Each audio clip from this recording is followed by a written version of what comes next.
Hi friends, welcome back to my channel భావన vlogs. ఈరోజు ఎంతో టేస్టీ అయిన క్రిస్పీగా ఉండే టమాటా దోశ తయారు చేస్తాం. ఇది చాలా ఇన్స్టెంట్గా తయారు చేసుకోవచ్చు. దీనికి 5 ఇంగ్రీడియంట్స్ ఉంటే చాలు. బియ్యం, పప్పు, టొమాటో, ఎండుమిర్చి, ఎల్లుల్లిపాయ, సాల్ట్.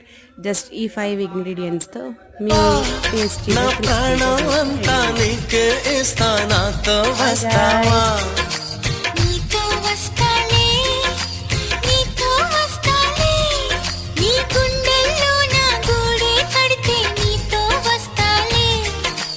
అడుగు అడుగు నా తోడుంటా, నాతో వస్తావా?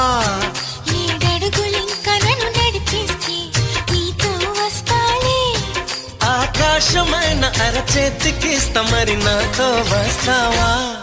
హోయ్ గోరి గోరి గోరి గోరి గొంతుకుండ ప్యారి, రావేన్న సంబరాల సుందరి.